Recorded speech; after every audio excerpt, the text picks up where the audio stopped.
Saudi আরবের অধিকাংশ তেল ও গ্যাস ক্ষেত্রসমূহ পারস্য উপসাগর তীরবর্তী তার পূর্বাঞ্চলীয় শহরগুলোতে অবস্থিত। আর এই জন্য সৌদি আরবকে শুরু থেকেই তেল ও গ্যাস রপ্তানির জন্য হরমুজ প্রণালীর উপর নির্ভর করতে হতো। তো ৮০ দশকে যখন ইরাকের সাথে ইরানের যুদ্ধ শুরু হয়, তখন এই যুদ্ধের রেশ কিন্তু হরমুজ প্রণালীতেও পড়ে। ইরান তখন হুমকি দেয়, ইরাক যদি তার তেলের ট্যাঙ্কারে হামলা করে তাহলে ইরান হরমুজ প্রণালী বন্ধ করে দিতে বাধ্য হবে। যদিও সেই সময় ইরান হরমুজ প্রণালী বন্ধ করেনি, তারপরও এই ঘটনার পর সৌদি আরব প্রথমবারের মতো তখন বুঝতে পারে পরবর্তীতে এরকম যুদ্ধ শুরু হলে এবং তার প্রভাব যদি হরমুজ প্রণালীতে এসে পড়ে বা কোনো কারণে যদি হরমুজ প্রণালী বন্ধ হয়ে যায়, তাহলে তার তেল এবং গ্যাস রপ্তানি হুমকির মুখে পড়বে। ঠিক এই ভাবনা থেকেই সৌদি আরব হরমুজ প্রণালীর বিকল্প রুট ভাবতে শুরু করে। সে ভাবনা থেকেই সৌদি আরব তার পূর্ব অঞ্চল থেকে একেবারে পশ্চিম অঞ্চল পর্যন্ত একটি পাইপলাইন নির্মাণ করে, যার নাম ইস্ট ওয়েস্ট পাইপলাইন। যে পাইপলাইন সৌদি আরবের পূর্বাঞ্চলের শহর জুবাইলকে পশ্চিমাঞ্চলের ইয়ানবু শহরের সাথে কানেক্ট করে।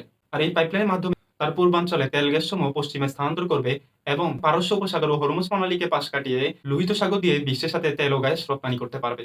চলমান আমেরিকার সাথে ইরানের এই যুদ্ধ শুরু হওয়ার পর যখন ইরান হরমুজ প্রণালী বন্ধ করে দেয়, তখন সৌদি আরব আবারও তার এই ইস্ট ওয়েস্ট পাইপলাইন সক্রিয় করে এবং গত মার্চ মাস থেকে এই পর্যন্ত এই পাইপলাইনের মাধ্যমে দৈনিক ৭০ লক্ষ ব্যারেল তেল বিশ্বে রপ্তানি করে আসছে। তো চলমান সৌদি আরবের সাথে ইয়েমেনের হুসিদের এই সংঘাত শুরু হওয়ার পর গত ২৬শে জুলাই ইয়েমেনের হুসি বাহিনী সৌদি আরবের জাসানে অবস্থিত আরামকোর অয়েল রিফাইনারিতে হামলা করে। তো এই হামলার ফলে সৌদি আরবের বর্তমানে এই পাইপলাইন দিয়ে তেল রপ্তানি পরিমাণ প্রায় ৪০% কমেছে। তো সৌদি আরবের সাথে বর্তমান ইয়েমেনের হুসিদের সাম্প্রতিক দ্বন্দ্বের শুরুটা হয় ২০১৫ সাল থেকে। এই মুহূর্তে আপনারা ইয়েমেনের যে মানচিত্রটা দেখতে পাচ্ছেন, সেই মানচিত্রের সবুজ অংশটা নিয়ন্ত্রণ করছে ইয়েমেনের হুসি বাহিনী, যাদেরকে সমর্থন দিচ্ছে ইরান। আর লাল অংশটা নিয়ন্ত্রণ করছে পিএলসি সরকার, যাকে সৌদি আরব সহ অধিকাংশ আরব এবং ইউরোপিয়ান দেশ সমর্থন করছে।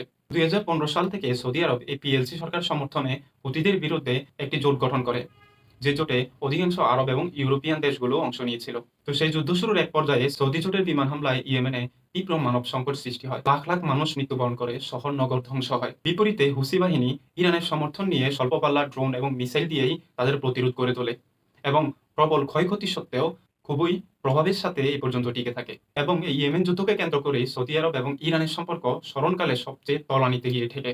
২০২২ সালে ইয়েমেনের হুসিদের সাথে সৌদি আরবের জাতিসংঘের মধ্যস্থতায় একটি যুদ্ধবিরতি হয় এবং ২০২৩ সালে চীনের মধ্যস্থতায় সৌদি আরব এবং ইরান তাদের সম্পর্ক পুনঃস্থাপন করতে সম্মত হয় এবং তারা বেশ কিছু বিষয়ে একমত পোষণ করে, যার মধ্যে ইয়েমেন ছিল অন্যতম।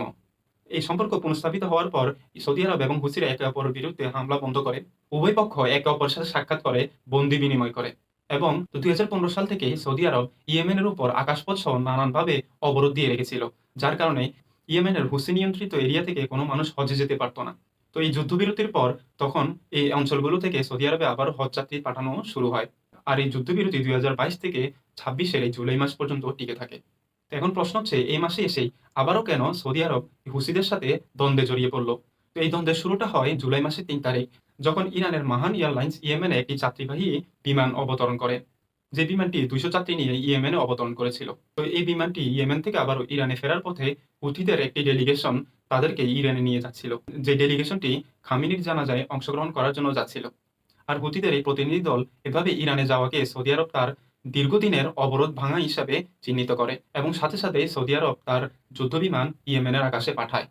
তারপর ইয়েমেনের এয়ার ডিফেন্স সক্রিয় হলে সৌদি আরবের যুদ্ধবিমানগুলো তার আকাশসীমায় আবারও ফিরে যায়। তো এই ঘটনাকে হুসিরা তাদের আকাশসীমার লঙ্ঘন হিসেবে অভিহিত করে নিন্দা জানায়। তো খামেনির জানাজা শেষে ১৩ জুলাই হুসিদের সেই প্রতিনিধি দল ইরানের একই এয়ারলাইন্সের বিমানে করে ইয়েমেনের আকাশসীমায় প্রবেশ করে, যেটি ইয়েমেনের রাজধানীর সানা আন্তর্জাতিক বিমানবন্দরে অবতরণ করার কথা ছিল। এই বিমানটি ইয়েমেনের আকাশসীমায় প্রবেশ করার পরই সৌদি আরব আবারও তার যুদ্ধবিমান পাঠায় এবং সানা আন্তর্জাতিক বিমানবন্দরে হামলা চালায়।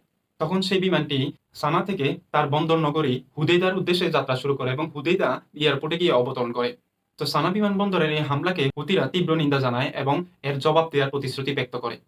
এর প্রতি উত্তরেই একই দিনে হুতিরা সৌদি আরবের আবহা ইন্টারন্যাশনাল বিমানবন্দরে হামলা চালায়।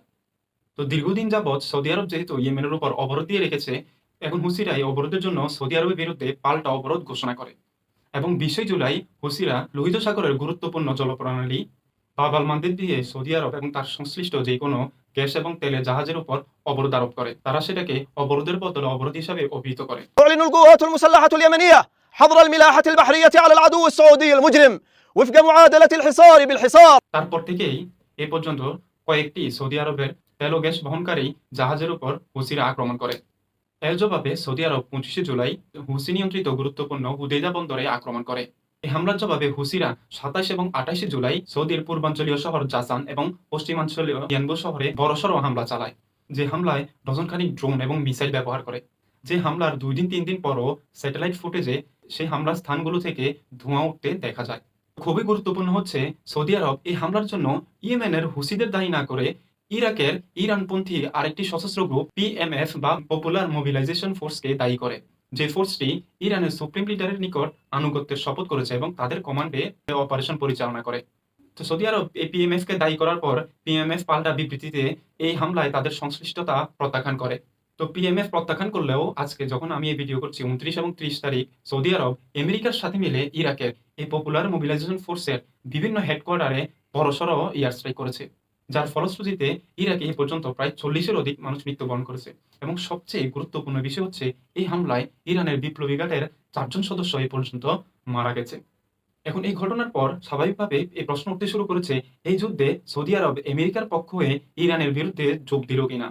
এখন ইরানের পাল্টা প্রতিক্রিয়া কি হয় এবং ভবিষ্যৎ ডেভেলপমেন্টগুলো কি হয়, তো সেসব বিশ্লেষণ করেই এর উত্তর দেওয়া যাবে।